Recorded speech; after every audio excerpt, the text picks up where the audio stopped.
네, 우울증 이야기 2부 본격적으로 시작해 보도록 하겠습니다. 1부에서는 우울증이 어떤 모습으로 나타나는지 알아봤으니까 이제 이 병이 왜 생기는지에 대해서 알아봐야겠죠. 자, 우울증 왜 생기는 걸까요? 네, 우울증에 대해서 연구가 계속되면서 점차 생물학적 원인들이 밝혀지고 있죠. 그 중에 대표적인 게 뇌의 감정 조절을 하는 부분이 있는데 그 부분에 신경 전달 물질이 이 균형이 무너진 게 중요한 원인이라고 합니다. 지난 방송에서도 언급을 했었던 건데 이참에 좀 다시 한번 개념을 정리해 볼게요. 그 신경 전달 물질이라고 하는 건 신경 세포 사이에서 신호를 연결해주는 역할을 하는 물질이에요. 이렇게 그림으로 보여드리면 좀 쉬울 텐데 신경 세포는 전선처럼 막 길게 이쪽 저쪽 막 뻗어 있어서 다음 세포로 연결이 되거든요. 실제로 전기가 흘러서 어떤 신호를 전달을 하는데 그 시냅스라고 하는 세포와 세포 사이 공간에서는 직접 전기가 흐를 수가 없어요. 그래서 요거를 도와주는 게 신경 전달 물질. 이게 이동을 하면서 다음 세포로 전기 신호가 이어지도록 하는 역할을 해요.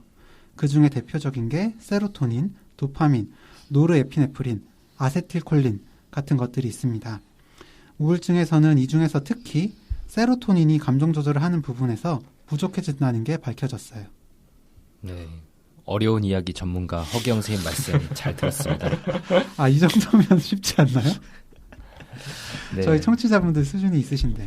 네, 간단하게 설명드린다면은 우울증은 뇌에서 세로토닌이 부족해서 생기는 질환입니다. 이렇게 얘기하면 더 기억하기 쉽지 않으실까요? 아무래도 좀 저희 청취자분들 수준을 너무 무시한 것 같아요, 김지웅 선생님이. 맞아요. 네, 저희 청취자분들 수준 높잖아요. 아시는 거 실제로 많으시기도 하고 저희한테 기대하는 것도 좀 어느 정도 전문적인 이야기를 원하시니까. 맞아요. 어쨌든 김지훈 선생님이 나빴네요. 예, 제가 나쁜 사람입니다. 네, 어쨌든 얘기 나온 김에 그 세로토닌에 대해서 조금 더 얘기를 해볼게요. 이게 워낙에 요즘에도 TV나 언론에서 많이 다뤄져서 우울증이라는 병이 세로토닌이 부족해서 생긴다라고 하는 건 널리 알려져 있어요. 그래서 이제 외래에 오시는 분들 중에도 이 세로토닌 영양제 같은 것들을 외국에서 직구해서 드시는 분들도 많이 있고요. 그리고 이 세로토닌이 트립토판이라고 하는 이 물질에서부터 만들어진다고 해서 그게 많이 들어있는 바나나나 우유 같은 것들을 일부러 많이 드시기도 하고요. 그래서 술 마시고 바나나 우유 마시면 기분이 좋아지는 거였구나. 말하면서도 참 부끄럽다 내가. 다들 할 말을 잃었네요. 와, 근데 솔직히 사우나하고 바나나 우유 마시면 기분 진짜 좋긴 하죠. 그렇죠. 다들 인정하는 부분이죠. 맞아요. 바보 2명과 저희가 같이 방송을 진행하고 있는 중입니다. 네, 여기서 확실하게 말씀드리면 우울증 환자분들한테 세로토닌이 부족하다고 하는 건 단순하게 트립토판 섭취가 부족해서가 절대 아니고요. 그러니까 우울증 있다고 굳이 저 두 바보분들처럼 바나나나 우유 같은 거 일부러 많이 챙겨 드실 필요는 없다고 말씀드려야겠습니다. 네. 뭐든지 열심히 드시는 게 중요합니다. 일단 감정 조절에는 이 세로토닌이 영향이 많지만 교영이가 말했던 도파민이나 노르에피네프린도 우울증에서 중요한 역할을 해요. 일단 도파민은 이전에 ADHD 편에서도 이야기를 했던 것 같은데 뇌 전두엽 부위에서 인지 기능이나 집중력을 발휘하는 데 중요한 역할을 하고 또 무언가 하고 싶은 의욕을 발생시키는 데도 필요합니다. 그래서 우울증에서 특히 도파민이 부족해지면 의욕이 없어지고 집중력도 떨어지는 현상이 발생하게 되죠. 아까 이야기한 것처럼 기억력이 없어졌다, 건망증이 생겼다 이렇게 이야기하시는 경우도 이것 때문일 것 같아요. 네, 그리고 노르에피네프린 이 물질은 주로 불안 같은 증상에 영향을 줍니다. 저희가 공황장애 파트에서 자율신경계의 불균형이라는 이야기를 잠깐 언급했었는데요. 이 노르에피네프린은 특히 자율신경계와 관련이 깊은 신경전달 물질이에요. 이 물질에 문제가 생기게 되면은 몇 가지 과정을 거쳐서 불안, 초조한 그런 증상이 나타나게 됩니다. 이렇게 저희가 세로토닌, 도파민, 그리고 노르에피네프린 이 각각에 대한 이야기를 해봤는데 사실 아주 정확한 내용은 아니기는 해요. 조금 더 깊이 들어가 보면은 단순히 세로토닌이 부족하다, 아니다 이런 것이 아니라 뇌의 특정 부위에서는 부족하고 또 어떤 부위에서는 대려 과잉한 상태이기도 하고 물질마다 이런 차이가 있고요. 또 물질에 따라서 수용체가 다양하게 존재하기 때문에 실제로는 훨씬 더 복잡한 작용들이 일어나지만 사실 이런 것까지 알고 싶지는 않으시겠죠. 예. 그래서 지금까지 이야기한 게 전반적인 우울증의 생물학적인 원인이라고 보시면 될 것 같습니다. 네. 거기다가 한 가지만 더 말씀드리면 지금까지 이야기한 그 눈에 보이지 않는 호르몬 변화 말고도요. 최근에는 영상 기법들이 이렇게 많이 발전하다 보니까 예전에는 몰랐던 우울증에서 나타나는 뇌의 변화들을 이렇게 계속해서 밝혀내고 있어요. 그냥 MRI가 아니고 단순 MRI가 아닌 그 뇌의 활성도를 보여주는 기능성 MRI, fMRI라고 하는데요. 이런 걸나 아니면은 PET-CT 그런 것들을 이용해서 우울증 환자분들의 뇌의 활성도가 일반인들에 비해서 특정 부분들에서 더 저하되어 있다. 그리고 우울증이 회복된 뒤에는 다시 그런 것들이 정상적으로 돌아온다라는 사실들을 알게 됐죠. 그래서 단순 의지의 문제가 아닌 뇌에 실제 문제가 있다는 것이 계속 증명이 되고 있는 거고요. 여기까지 뭐 생물학적 원인에 대해서 얘기해 보면 될 것 같고요. 그러면 이제 우리 정신분석 전문가 윤희우 선생님께 다시 한번 정신분석적 원인에 대해서 여쭤보고 싶습니다. 네. 이전에 감정기복 편에서 프로이트의 이론에 대해서는 말씀을 드렸었어요. 우울증은 실제 사람이라든지 아니면 자존감의 손상 같은 어떤 상실에 대한 반응으로 일어나게 된다는 이야기를 했었죠. 오늘 사연자분의 이야기를 들으면서는 다른 이론이 생각이 났는데 바로 멜라니 클라인이라고 하는 분의 이론이에요. 이분이 우울증이 생기게 되는 과정에 재밌는 관점을 도입하셨습니다. 아주 어린 아이가 봤을 때 어머니는 나를 따뜻하게 품어주고 젖도 주는 좋은 존재로만 느껴져요. 그러다가 시력을 포함해서 여러 가지 감각기관이 발달하면서 나하고 남이 구분이 되면서 엄마의 나쁜 모습들이 보이기가 시작합니다. 젖을 떼고 안 준다든지 젖꼭지를 물었을 때 아야 하고 순간적인 짜증을 내는 반응 같은 것들이 눈에 띄면서 아이 입장에서는 좋기만 했던 엄마가 사라지고 나쁜 엄마가 남게 되었다고 느끼는데 이렇게 된 게 자기 때문이라고 자기가 좋은 엄마를 파괴했다는 그런 환상을 가지고 죄책감을 만들어내게 됩니다. 이런 상태를 디프레시브 포지션, 우울 자리라고 불러요. 이 사연자분의 어머니가 너만 안 가졌으면 좋았을 텐데 라는 이야기를 반복하셨던 것이 이런 우울 자리를 좀 더 강하게 만들었을 것 같고 나만 사라지면 된다 라는 생각이 자꾸만 들게 되었을 것 같아요. 그래서 내가 태어나지 않았다면 더 좋았을 텐데 하는 마음이 들면서 알게 모르게 스스로 죄책감에 잠기고 점점 더 부정적인 생각으로 몰두하게 되는 것 같아요. 네, 정말 안타까운 얘기죠. 이런 얘기들을 환자분들한테서 많이 경험을 들어본 것 같아요. 어머니나 아버지가 어렸을 때 아이한테 너만 없었으면 행복했을 거다, 너 안 낳으려고 했었다 이런 얘기하는 거 사실 진심이 아니고 이렇게 좀 힘든 상황에서 답답하고 넋두리처럼 얘기하는 건 하겠지만 아이한테는 정말 큰 영향을 미치거든요. 근데 또 대부분의 아이들은 이런 얘기를 들은 경험이 있어도 그걸 이겨내고 건강한 성인으로 자라기도 하는데 이렇게 우울증으로 이어지는 경우도 많이 있긴 있죠. 그러니까 애들 때문에 맨날 힘들다고 하는 우리 김식구 선생님 반성하셔야겠어요. 아니 또 갑자기 왜 접니까? 저희 애들 좀 자란 뒤에 만약 이 방송 들으면 진짜 오해하겠어요. 더군다나 이렇게 일주일에 하루 이틀만 육아하시는 선생님들께 이런 비난을 들으면 저는 너무 당황스러운데요. 저는 제 아이들을 너무 많이 사랑합니다. 사랑은 힘든 거라고 되게 힘들다고 하셨잖아요. 힘들지 않아요. 저 아이들 보는 건 너무 행복합니다. 어제도 애기들 데리고 이케아 쇼핑 가서 너무 힘들어서 옷 샀다고 그렇게 하셨잖아요. 밤새 이렇게 서핑하면서 계속 결제했다고. 아니 제가 이케아 간 것까지는 사실인데 그 뒤에 모함이 왜 덮나요? 쇼핑 중독 편부터 점점 이분들 본 모습이 드러나고 있는 것 같은데 이러다 정말 다들 하차하시고 저 혼자만 남게 생겼습니다. 그러니까 평소에 좀 착하게 사셨어야죠. 아니 너무 1인 방송 지금 하려고 지금 야욕을 보이고 계시는데 자꾸 그러시면 윤희호 선생님 본 모습도 공개할 거예요. 그러니까 네. 저희가 김어준 씨 닮았다고 이렇게 얘기했더니 점점 더 1인 방송으로 가시려는 것 같은데 독립해야겠어요. 정말 미사일이 날아다니는 녹음 현장이네. 에릭남, 정우성, 그 다음에 김어준 씨가. 그러니까요. 좀 기분이 나쁘네요. 지금 약간 마음 상하셨어요. 빨리 사과하세요. 아니 지금 팟캐스트계 대부 1인자이신 분과 비슷하다고 말씀드렸는데 왜 사과하라는 거죠? 아니 그분은 다른 거 닮았다는 거 아니고 외모 닮았다는 거잖아요. 근데 지금 그 얘기 듣고 윤희 선생님 좀 표정이 풀린 건 또 어떻게 봐야 될지 모르겠네. 아 진짜 1인 방송 나갈 것 같아요. 지금. 저는 그 정도로 성공하시라는 의미에서 드린 말씀입니다. 아 그죠. 제가 괜히 지웅이 형 공격을 시작해서 이 사단이 났네요. 좀 우울한 사연 얘기하고 있다가 저희 이렇게 너무 사담으로 빠지면 안 될 것 같아요. 예. 다시 네, 그만 싸우고 네. 다시 사연으로 좀 돌아오죠. 자, 이제 윤유 선생님이 좀 어려운 이야기일 수도 있는데 이 멜라니 클라인이라는 분석가의 이론을 가지고 사연자분의 마음이 우울하게 된 과정을 얘기를 해주셨습니다. 마지막으로 한 가지 더 우울증의 중요한 원인을 찾아보자면 그냥 사회경제적인 원인이 있어요. 쉽게 말해서 그냥 외부 현실의 문제죠. 이제 사연에서도 잘 드러났지만 사연자분도 어렵게 운영하던 회사가 사장님이 자살하는 사건이 일어나고 그 뒤로 소송도 걸리고 유가족들에게는 비난을 받고 또 경제적으로 어려워지면서 인생이 쓰나미에 휩쓸려 들어갔다라고 이야기를 하셨잖아요. 참 이런 얘기를 들으면은 또 안타까운 마음이 많이 듭니다. 맞아요. 이런 분들 이제 그 진료실에서 만나 뵙게 되면 전 드리는 말씀이 사실 제가 그쪽 입장이더라도 우울한 게 당연하다. 지금 상황에서 어떻게 기분이 좋을 수 있겠냐.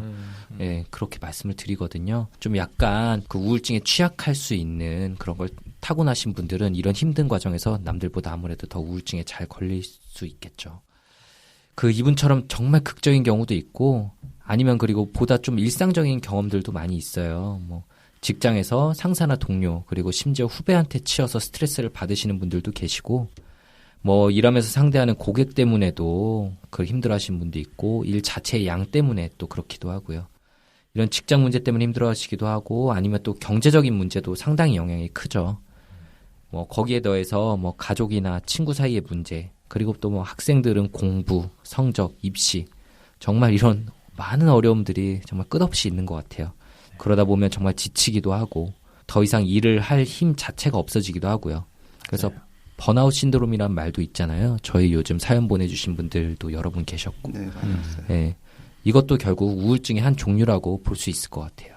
네, 맞습니다. 이런 그 사회적인 스트레스에 더해서 또 하나 중요한 게 이 서포트 시스템, 어떤 사회적인 지지 체계라고 하는 건데요. 간단히 말해서 내가 괴로울 때 누가 나를 위로해주지 뭐 이런 노래 가사처럼 노래 가사 써있는데. 인용 전문인데요. 네. 누가 옆에서 이렇게 도와주는 사람 힘들 때 노래 가사처럼 눈물이 돼주고 뭐 등불이 돼주고 또 친구가 돼줄 수 있는 사람이 있다면 그런 힘든 일들이 있어도 이겨낼 수 있는 어떤 계기가 될 수 있을 거예요. 그런데 우리 사연자분은 미혼이시기도 하고 이렇게 엄청나게 힘든 일이 이어지는 상황에서 주변에 이렇게 도움을 주실 분들이 많지 않으셨던 것 같고요. 그래서 더 그만큼 혼자서 우울감에 빠져들어가신 게 아닌가 하는 안타까운 생각이 듭니다. 네, 이렇게 우울증을 일으킬 수 있는 원인들에 대해서 사례와 비교해가면서 살펴봤습니다. 이제 이야기를 하면 할수록 좀 안타깝다라는 이야기를 저희가 많이 드리고 있는데요. 여기서 그치면 안 되겠죠. 또 극복을 할 수 있는 방법을 알려드리고 도와드리는 게 저희의 역할이 아닐까 싶은데요. 그러면 지금부터는 우울증의 치료에 대해서 좀 이야기를 해보도록 하겠습니다. 네, 치료 부분이 많은 분들께서 가장 궁금해하시는 부분일 것 같아요. 우선 제일 중요하고 또 효과적인 치료가 약물 치료입니다. 우울증의 생물학적인 원인이 간단히 얘기해서 뇌의 세로토닌, 도파민, 노르에피네프린 같은 이런 신경 전달 물질의 불균형 때문에 생긴다 말씀드렸잖아요. 그래서 약물 치료는 이 불균형을 바로잡는 방향으로 하게 됩니다. 그러면은 바나나 많이 먹으면 되겠네요. 저기 아니, 사회자분이 김어준 좀- 씨의 후계자를 노리는 분이 어떻게 이렇게 컨셉이 많이 어긋나신 것 같아요. 이제 그만하시고 이제 다음 얘기로 바로 넘어갈게요. 네, 윤바나나님 잘 들으세요. 네, 가장 대표적인 약으로는 SSRI, 그러니까 선택적 세로토닌 재흡수 억제제라는 약이 있는데요. 이 약은 뇌의 시냅스 부위, 신경세포 사이의 공간에서 세로토닌의 농도를 높여주는 역할을 합니다. 그래서 부족했던 세로토닌이 증가하게 되면 우울한 기분이 점차 나아지게 되는 거죠. 다만 이 약이 작용하는 게 시간 차이가 있는 2단계 작용으로 일어나게 돼서 적어도 2주 이상은 꾸준히 약을 복용해야지만 효과가 나타나기 시작합니다. 그래서 항상 설명드리는 것 중에 지금 약을 먹고 나서 기분이 바로 좋아지지 않더라도 꾸준히 복용을 하셔야 된다고 강조를 드리죠. 네. 허경 선생님이 지금 말씀해주신 SSRI 말고도 다른 기존의 우울증 치료제들도 많이 있고요. 또 보조적인 약물들도 여러 가지가 있어요. 이를테면은 뭐 증상에 따라서 뭐 항불안제, 수면제, 그리고 경우에 따라서 우울증이 많이 심해서 망성에 가까운 수준의 죄책감이나 피해 사고가 있는 경우에는 항정신병 약제를 사용하기도 합니다. 그리고 또 일부 항정신병 약제들은 그 자체로 우울증에 효과가 있다는 게 알려져서 많이 쓰이는 경우도 있고요. 네, 그런데 뭐 약이 어떤 게 있냐보다도 정말 알려드리고 싶은 건 약물 치료를 왜 해야 하냐에 대한 그 답이거든요. 뭐 예를 들어서 잘 지내시던 어떤 분이 스트레스를 갑자기 받다가 아까 저희가 말씀드린 이런 전형적인 모습의 우울증이 갑자기 생겼다고 해봐요. 뭐 평소와 다른 모습의 그 기간을 우울 사파, 뭐 우울 에피소드라고 이렇게 부르는데요. 약물 치료를 하지 않아도 우울 에피소드는 무조건 끝이 있어요. 보통 6개월에서 1년 정도의 기간이라고 하는데요. 약물 치료를 하게 되면 뭐 약 먹고 다음 날부터 바로 좋아지고 이런 건 아니지만 이 에피소드 기간을 3개월 안쪽 정도로 이렇게 줄여주는 효과가 있어요. 한 달에서 3달 정도로 줄여준다고 하고요. 그리고 또 매우 중요한 게 이 그 주요 우울 에피소드를 한번 겪으신 분들 중 대다수는 재발을 경험하게 되거든요. 뭐 연구에 따르면 5년 내에 50에서 75%의 환자분들이 다시 재발을 경험한다 이렇게 되는데요. 평생에 걸쳐선 정말 대부분이 수차례 재발을 경험하게 되고요. 약물 치료를 하면 재발률 자체도 떨어뜨리고 재발을 하더라도 더 이렇게 경증으로 가볍게 나타나게 하는 효과가 있어요. 그래서 드리고 싶은 말씀은 약물 치료도 절대로 완벽한 게 아니에요. 뭐 약을 드시면서도 잘 안 낫는 분들도 계시고 그래서 다른 약을 쓰기도 하고 그 약을 충분 기간 먹었음에도 나중에 뭐 재발하시는 분들도 많으신 게 사실이긴 하죠. 그런데 안 먹는 거에 비해서는 확실히 그 위험성을 떨어뜨려 준다는 거거든요. 예를 들어서 얘기해 보면 암에 걸렸는데 뭐 90%의 이제 사망률이라고 해봐요. 근데 항암제를 먹으면 사망률을 한 10%로 낮춰준대요. 이렇게 암이 재발할 확률도 낮춰주고요. 근데 약을 먹어도 그러면 10명 중 1명은 돌아가시게 되겠죠? 그럼 그 약이 효과가 없는 거냐? 그건 절대 아니거든요. 아마 모든 분들이 약을 드실 거예요. 항우울제도 지금 제가 드린 예시와 정도의 차이는 있지만 좀 비슷한 상황인 건데 환자분들께서 잘 안 드시려고 해서 좀 안타까울 때가 많이 있죠. 네. 그렇죠. 진통제나 뭐 그런 다른 약들처럼 먹자마자 뭐 몇 시간 며칠 이내에 효과가 나는 게 아니라서 좀 더 그렇게 좀 답답해하시는 경우가 많고 약의 효과를 의심하게 되는 것 같아요. 네네. 그래서 뭐 그렇게 약을 좀 잘 드셨으면 좋겠다 이런 이야기도 했고요. 그런 약물 치료 말고도 요즘은 전기를 이용한 치료도 많이 이루어지고 있어요. 제대로 된 약물들이 개발되기 전부터 시작이 된 뭐 전기 경련 치료라는 것도 있었고요. 실제로 이건 당시에도 그렇고 지금도 약물 치료로 효과를 보지 못하는 심한 우울증 경우에는 상당히 효과적인 치료긴 해요. 근데 이게 감정을 조절하는 부위만 국소적으로 자극을 하지 못하다 보니까 두통이나 기억력 저하 같은 부작용들도 많이 있긴 하고요. 그래서 개발이 된 게 우울증에서 특징적으로 활성이 저하된 뇌 영역에 자극을 주는 RTMS라는 치료 방법이나 아니면 그것보다도 좀 더 간편해진 TDCS라는 방법도 개발이 되었습니다. 이런 것들은 지금까지 연구 결과를 보면 우울증에서 약물 치료하고 비슷한 정도의 효과가 있다고 하기도 하고 아니면 실제로 약물 치료로 도움받지 못한 분들 중에서 이런 방법을 통해서 좋아지는 분들도 있다고 하고요. 네. 역시 직접 해보셔서 그런지 자신 있게 말씀을 해주시는데요. 우리 전직 교수님의 설명 잘 들어봤습니다. 그리고 이런 생물학적인 치료 외에도 또 심리치료들이 여러 가지 종류가 있어요. 가장 많이 알려진 거는 인지치료라고 하는 게 있는데요. 이전 방송에서 저희가 여러 차례 언급해드렸던 내용이기도 합니다. 우울증의 특징적인 증상이 부정적 사고라고 저희가 말씀을 드렸는데요. 그런데 이 앨런 백이라는 사람이 부정적 사고를 잘 관찰해보면은 크게 3가지로 압축이 된다는 이야기를 했어요. 하나는 자기 자신에 대해서, 그리고 두 번째로 자신의 경험에 대해서, 마지막으로 미래에 대해서 이렇게 부정적으로 생각을 하는 경향이 있다고 합니다. 이런 인지 왜곡을 교정을 하면은 우울 증상이 좋아진다라고 하는 이론인데요.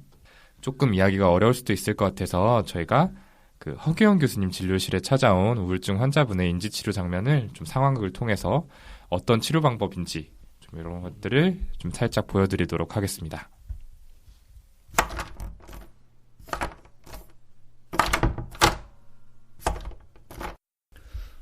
선생님, 저는 정말 한심하고 불운한 것 같아요. 저 같은 사람은 진짜 밖에 다녀서는 안 되는 것 같아요. 손정현님, 어떤 말씀인지 좀 자세히 말씀해 줄 수 있으세요? 어제 운전하다가 정말 태어나서 처음으로 앞에 차를 들이박았거든요. 크게 다친 사람이 없기는 한데 저희 5명이나 타고 있어서 보험 처리가 되긴 하는데 차 수리비에다가 보험료 할증도 엄청나겠죠. 저처럼 재수없는 사람이 있나 싶고 정말 다른 사람하고 연락도 하지 말고 집에만 있어야겠어요. 밖에만 나가면 이렇게 안 좋은 일이 생기니까. 아, 그런 일이 있으셨군요. 손정현님 몸은 좀 괜찮으세요? 네네, 몸은 뭐 괜찮은 것 같아요. 예. 그래도 크게 다치진 않으셔서 다행입니다. 다행은 무슨 차라리 사고로 죽어버렸으면 이런 걱정도 안 할 텐데 지금은 그냥 완전히 망한 거예요. 예, 손정현님이 이제 차 사고가 나서 많이 당황하신 것 같네요. 근데 좀 차분히 생각을 해봤으면 좋겠어요. 뭐를 생각해 보면 될까요? 그러니까 물론 교통사고가 난 것 자체는 굉장히 나쁜 일이죠. 근데 손정현님은 완전히 망했다고 이렇게 말씀을 하시는데 사실 또 보면은 아무도 이 사고로 크게 다친 사람은 없잖아요. 그것만으로도 완전히 망한 건 아니지 않나요? 그건 그렇긴 한데 일단 보험료 할증이 붙을 거고요.